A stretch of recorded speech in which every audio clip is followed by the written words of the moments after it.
The modern individual participates in a transactional agreement that represents the ultimate triumph of systemic domesticity over the sovereign spirit. From the entry into the economic corral, the mind is carefully, systematically conditioned to accept a devastating trade: the total surrender of 40 years of peak vital energy, health, and intellectual clarity in exchange for the promise of a golden evening.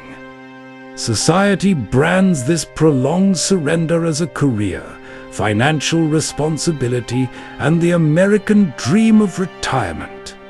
But if one strips away the layers of institutional propaganda and observes the contract with cold, clinical detachment, the fraud is revealed. You are being forced to sell your life in bulk, only to buy it back at retail price when the shelf life is expired.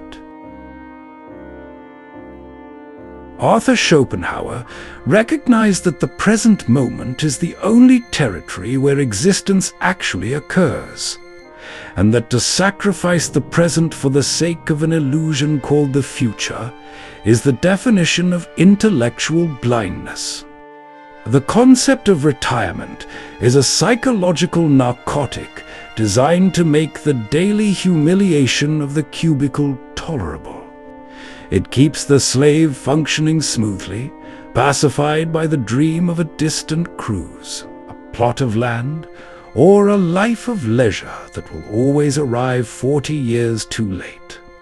To spend the only era where your body is capable of profound experience serving an amorphous entity that views you as an expendable asset is not a strategy for success. It is a profound, irreversible form of temporal bankruptcy. Today, we dismantle the religion of the retirement fund, exposing how your expectation of a future rest is the very anchor that prevents you from ever truly existing. The individual who lives under the premise that life begins at 65 is a victim of a biological illusion. They assume that the person who crosses the corporate finish line will possess the same desires, the same capacities, and the same spirit as the youth who entered the track. But nature does not allow such symmetry. The system extracts the resource when it is potent and returns the vessel when it is drained. The retirement check is not a medal of honor. It is an invoice for a completed extraction. True sovereignty does not wait for permission from a human resources department to inhabit the earth. It flourishes in the absolute refusal to postpone reality for a future that nature has never guaranteed to anyone. To understand the absolute fraud of the retirement myth, the mind must first analyze the unyielding laws of human biology. Schopenhauer observed that time moves at a shifting velocity as we age, and that our capacity for raw sensation and intellectual absorption decays long before the body fails completely. In youth, the baseline of existence is driven by an intense organic curiosity and physical resilience. This is the only period where freedom carries its full chemical weight. Yet this is precisely the asset that the corporate machinery demands as collateral for entry into the social hierarchy. The trade is inherently rigged against the individual. You give the system your stamina, your focus, and your unpolluted nights. In return, the system gives you pieces of paper and digital records, promising that these tokens can be redeemed for freedom when you are gray, frail, and medically dependent. It is a calculated act of temporal extortion. When the individual finally receives the keys to their own life at 65, they discover that the internal machinery has adapted to the cage. The capacity for profound joy has been systematically crushed by decades of routine, and the freedom they fought for feels less like a triumph and more like a prolonged retirement home visitation. They have the time, but they no longer have the self. The modern worker constructs a magnificent portfolio, looking at the rising numbers in a retirement account with a sense of security. They fail to notice that while the account grows, their time capital is running completely dry. You cannot bribe nature with a 401k. You cannot buy back the knees that were ruined on the commute, the sleep that was stolen by corporate anxiety, or the passions that were murdered in the name of professional focus. The system does not want you to realize that an hour of freedom at 25 is worth a month of leisure at 70. It needs you to believe they are equal, so you will continue to exchange your gold for their lead. Let us observe the sterile geometry of the modern office, the corporate cubicle. It is a masterpiece of psychological engineering, designed to reduce the multidimensional human being into a single predictable function. Within these gray partitions, millions of unique intellects spend their lives managing spreadsheets, refining metrics, and participating in emails that carry absolutely zero intrinsic value to the universe. It is a silent, bloodless graveyard where ambition goes to rot under the pale glare of fluorescent lighting. This architecture functions as a structural corral. The system requires your permanent anxiety. It needs you to believe that if you do not hit the next milestone, your future will be ruined. By keeping you tethered to the fear of an impoverished old age, the corporation gains absolute control over your present choices. You tolerate the passive-aggressive tyranny of a middle manager, suppress your authentic thoughts, and accept the slow erosion of your dignity because you are financing a mirage. You have been convinced that the cage is necessary to build the fortress of your old age. Schopenhauer made it clear that the value of an existence is measured by its freedom from coercion, not by its material accruals. The corporate worker who prides himself on his title and his executive privileges is merely a prisoner who has been allowed to decorate his cell with more expensive electronics. He spends his days defending projects that will be rendered obsolete within a year, entirely blind to the fact that his life is being consumed to power a legal fiction called a corporation. The company will replace his position within 72 hours of his heart failing. The years he bartered in their meeting rooms are lost to the ether forever. There is a devastating psychological penalty attached to the permanent practice of delayed gratification. Society praises the individual who defers pleasure, who saves everything for tomorrow, who treats the present as a mere stepping stone for a future reward. But this psychological habit is a form of chronic mental mutilation. When you spend 40 years training your brain to look only at the horizon, you lose the neurological capacity to inhabit the soil beneath your feet. The individual who finally retires often falls into a severe existential crisis within months of leaving the workplace. The phone stops ringing, the metrics vanish, and the routine that defined their reality for decades is suddenly gone. They are left alone in a quiet house, facing the raw, unfiltered void of their own existence. They discover that without the corporate harness, they do not know who they are.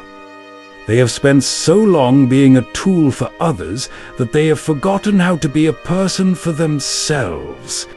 They ran the entire race only to find that the prize was a mirror that reflects a stranger. This is the ultimate punchline of the system's comedy. The retired individual wanders through supermarkets and golf courses, desperately trying to manufacture a sense of purpose, feeling a heavy, grey boredom that Schopenhauer identified as the twin brother of pain. They realized too late that the joy they delayed was not an asset that could be stored in a vault.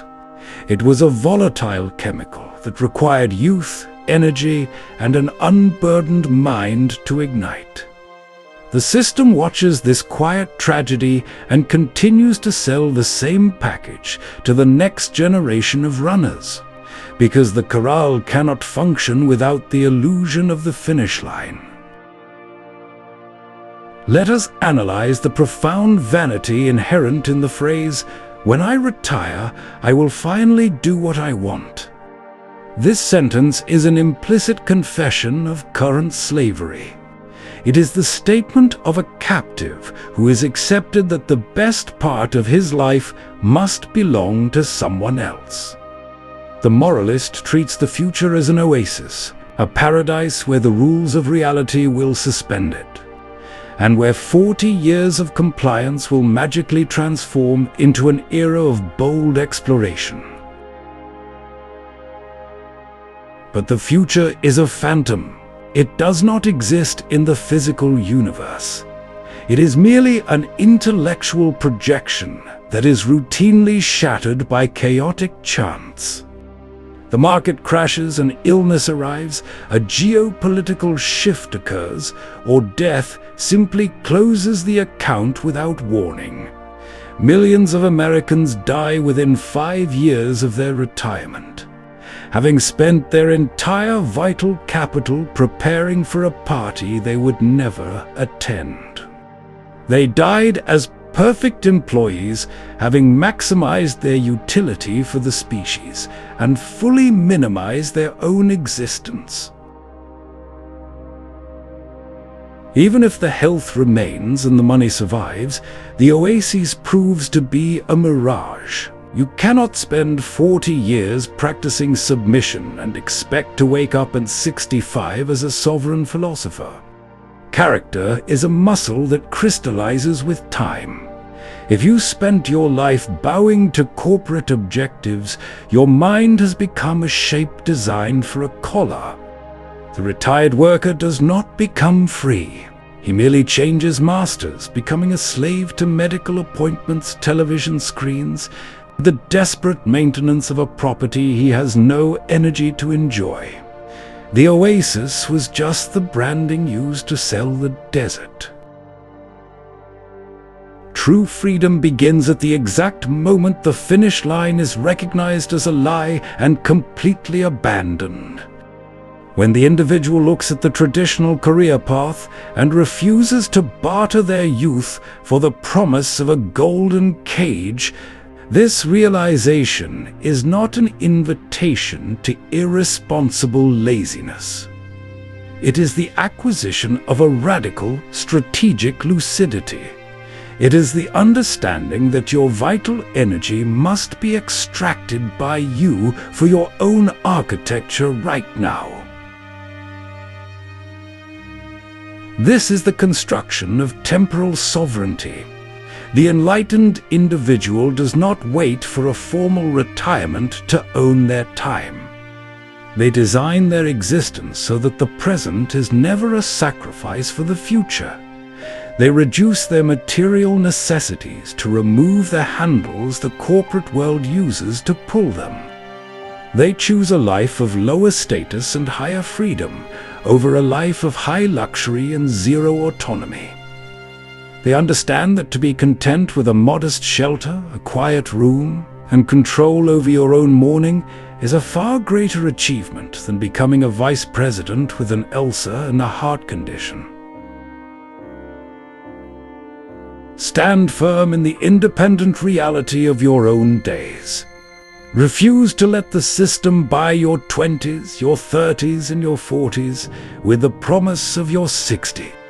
If the price of your future financial security is the systemic destruction of your current mental clarity, the price is too high. The sovereign mind treats time as a non-negotiable asset. They operate outside the collective panic of the retirement crisis, content in their own self-sufficiency, entirely independent of the corporate ledger. They have recognized that the only real security in this world is the power of a mind that has refused to trade its current consciousness for a future illusion. The corporate theater is closing. The finish line has vanished into the mist. The unwritten contract that demanded your youth in exchange for a retirement check was an institutional forgery designed to keep the independent spirit working the fields of the masters. Let the herd continue to run until their bodies break, sacrificing their now for an empty tomorrow. You have seen through the mechanism. There is no golden evening waiting to save a wasted life. There is only the present walk, and the walk is always truer, colder, and cleaner in the shadow. Do not sell your strength to buy a comfortable decay. Reclaim your time, kill the expectations, and refuse to participate in the race of the fools. Welcome to the final demolition of your temporal illusions. Welcome back to your own independent kingdom. If you have stepped off the treadmill of delayed happiness, leave your mark in the comments. Subscribe to defend your sovereignty in the shadow.